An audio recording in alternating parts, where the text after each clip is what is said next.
मेरा नमस्कार। मैं सुमन कुमारी, सहायक आचार्य रसायन विज्ञान।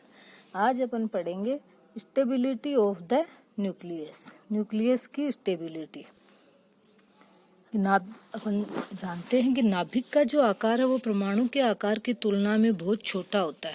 परमाणु का आकार है वो 10⁻⁻10 मीटर की कोटि का होता है, जबकि परमाणु का आकार है 10⁻⁻15 मीटर की कोटि का होता है।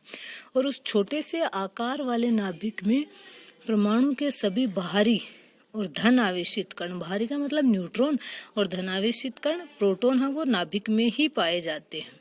अब इन समान आवेशित प्रोटॉन के बीच प्रतिकर्षण हो रहा है।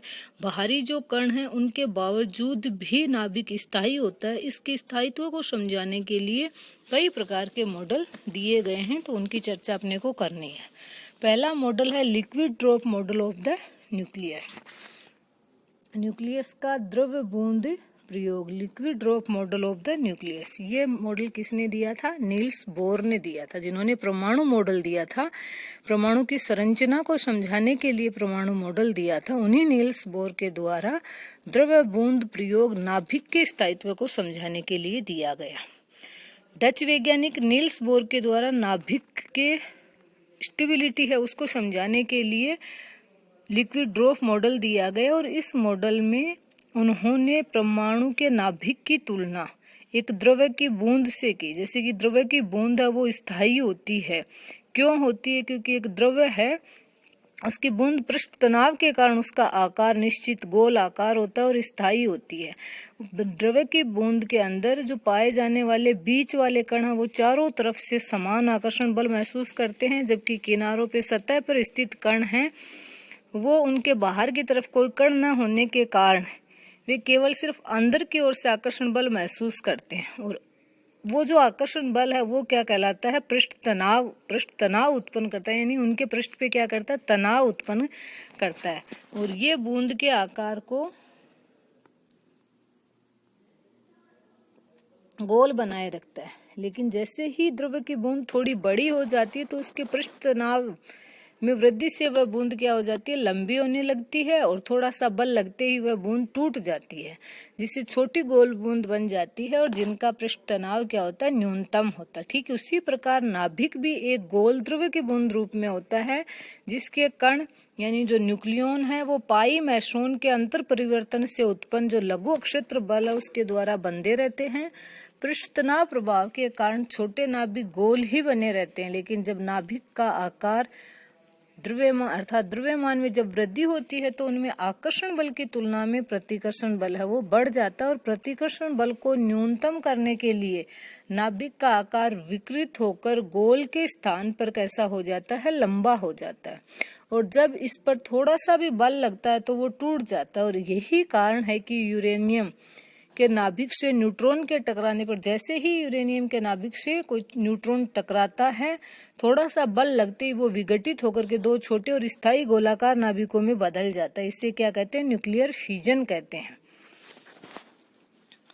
यूरेनियम के नाभिक, ये कि परमाणु के वे परमाणु जिनके नाभिक यूरेनियम के नाभिक से थोड़े बड़े होते हैं वो बिना बल के स्वतः ही टूट जाते हैं, और इसे क्या कहते हैं? न्यूक्लियर डिसइंटीग्रेशन कहते हैं, नाभिकीय विखंडन कहते हैं। नाभिकों का घनत्व लगभग सभी का क्या होता है? समान होता है। नाभिक का आयतन या आकार उसमें विद्यमान न्यूक्लियॉन की संख्या पर निर्भर करता है। न्यूक्लियॉन की अलग अलग संख्या के आधार पर नाभिकों को अलग अलग आकार वाली बूंद माना जा सकता है। इससे न्यूक्लियॉन बूंद के अणुओं की भांति भीतर की ओर जाने को उद्यत रहते हैं। यानी सारांश में अपन ये कह सकते हैं कि किसी भी परमाणु का जो नाभिक है वो द्रव्य की बूंद की तरह गोल होता है। पृष्ठ तनाव, बूंद का आकार जो पृष्ठ तनाव के कारण गोल होता है, जैसे ही उसके पृष्ठ वाले जो कण हैं उन पे अंदर से लगने वाला पृष्ठ तनाव अधिक हो जाता है तो वो बूंद टूट जाती है। वैसे ही परमाणु का भी जो नाभिक, जिस परमाणु के नाभिक के अंदर द्रव्यमान अधिक हो गया, नाभिक के घनत्व बढ़ता जा रहा है, अधिक द्रव्यमान वाले परमाणु हैं वो स्थायित्व प्राप्त करने के लिए छोटे परमाणु में टूट जाते हैं या छोटे नाभिकों वाले परमाणुओं में टूट जाते हैं, जिसे क्या कहते हैं? नाभिकीय विखंडन कहते हैं। स्थायी नाभिक है वो टूटते नहीं है, लेकिन जो अस्थायित्व जैसे जैसे बढ़ता जाता है तो वो नाभिक टूट करके स्थायी नाभिकों में बदल जाते हैं। दूसरा मॉडल है नाभिक का सेल या कोष प्रतिरूप, cell model of the nucleus, नाभिक का सेल मॉडल। कि नाभिक के इस मॉडल के अनुसार नाभिक में न्यूक्लियन, न्यूट्रॉन और प्रोटॉन भी इस प्रकार की ऊर्जा के अनुसार, जैसे इलेक्ट्रॉन है वो नाभिक में अलग अलग एनर्जी लेवल में पाए जाते हैं, वैसे ही न्यूक्लियन भी ऊर्जा के अनुसार विभिन्न स्तरों में व्यवस्थित होते हैं। जिस प्रकार परमाणु में विभिन्न ऊर्जा स्तरों या कोशों में इलेक्ट्रॉन व्यवस्थित रहते हैं, और जिस प्रकार इलेक्ट्रॉन ऊर्जा पा करके एक्साइटेड होकर उच्च ऊर्जा स्तर में चले जाते हैं, उसी प्रकार से न्यूक्लियन भी उत्तेजित होकर के उच्च ऊर्जा स्तर पर जा सकते हैं। इस प्रकार परमाणुओं के समावयवी क्या बन जाते हैं, आइसोमर बनते हैं। मेटास्टेबल स्टेज में ये चले जाते हैं, और उच्च ऊर्जा वाले मेटास्टेबल स्टेट वाले जो अस्थायी नाभिक कण यानी न्यूट्रॉन और प्रोटॉन है, वो कुछ विकिरणों का उत्सर्जन करके स्थायी नाभिकों में परिवर्तित हो जाते हैं। इसी को रेडियो एक्टिव विखंडन कहते हैं। सेल प्रतिरूप ये बताता है कि जैसे इलेक्ट्रॉन है वो अलग अलग ऊर्जा लेवल में पाए जाते हैं, वैसे ही किसी नाभिक में न्यूट्रॉन और प्रोटॉन भी अलग अलग अपने ऊर्जा लेवल में पाए जाते हैं।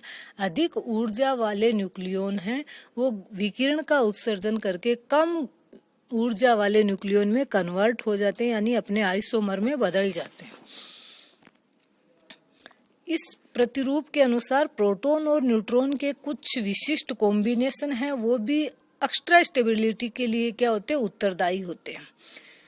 पहला, हाइड्रोजन के अपवाद, जो हाइड्रोजन है उसमें एटॉमिक नंबर है, प्रोटॉन की संख्या भी क्या है, ओड है, एटॉमिक मास नंबर भी क्या है, ओड है, फिर भी ये क्या स्थायी है। तो हाइड्रोजन जो अपवाद है उसको छोड़ करके समस्त सम परमाणु संख्या वाले तत्व हैं, यानी वे तत्व जिनका एटॉमिक नंबर क्या है, इवन नंबर है, वो अधिक स्थायी होते हैं और अधिक ही बाहुल्यता में पाए जाते हैं।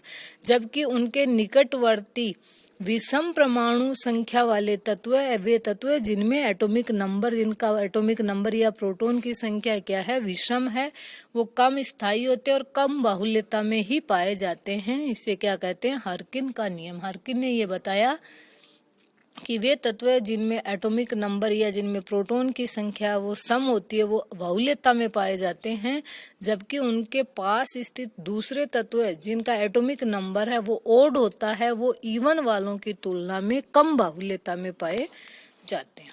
सम परमाणु संख्या वाले तत्वों के समस्थानिक वो अधिक होती हैं और कम से कम 3 और औसतन 5.7 तक, जबकि विषम परमाणु संख्या वाले तत्वों का सामान्यतः एक ही समस्थानिक होता है, यानी इनके कम समस्थानिक मिलते हैं।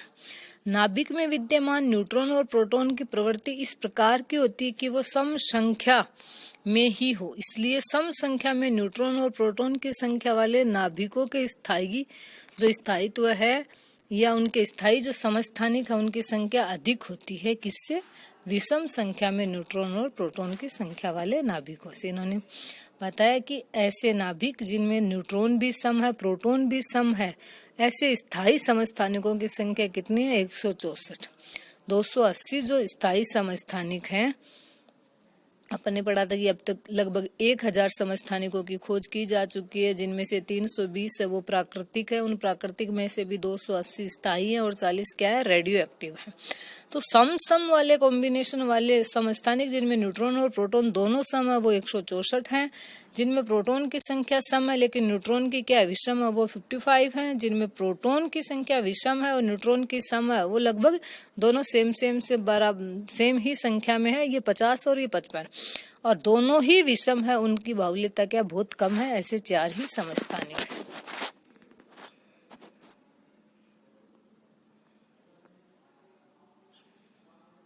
तो इन्होंने बताया कि जैसे इलेक्ट्रॉन हैं वो अपनी कक्षाओं में रहते हैं, अलग अलग ऊर्जा लेवल में रहते हैं, उसके साथ साथ चक्रण गति भी करते हैं, स्पिन और रोटेशन दोनों मोशन उनमें होता है। उसकी भांति ही न्यूक्लियन यानी प्रोटॉन और न्यूट्रॉन भी क्या होते हैं, युग्मित भी होते हैं, और यदि दोनों प्रोटॉन एक दूसरे के विपरीत दिशा में चक्रण करेंगे तो वो एक दूसरे के द्वारा उत्पन्न चुंबकीय आघूर्ण को क्या कर देते हैं, उदासीन कर देते हैं।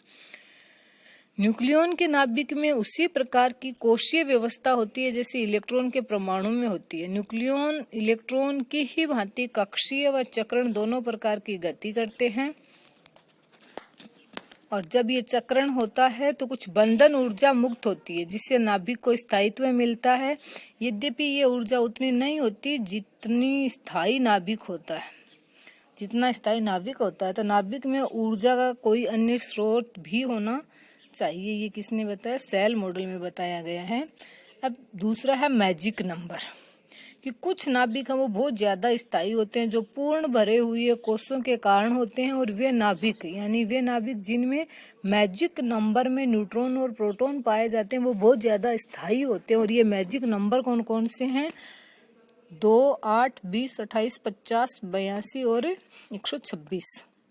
यानी इन नंबर में प्रोटॉन या न्यूट्रॉन या दोनों विद्यमान हो वे विशेष रूप से स्टेबल होते हैं, और इन नंबर को क्या कहते हैं? मैजिक नंबर कहते हैं। यदि नाभिक में विद्यमान प्रोटॉन और न्यूट्रॉन दोनों की संख्या ही अगर मैजिक है तो वो बहुत ज्यादा स्थायी होते हैं।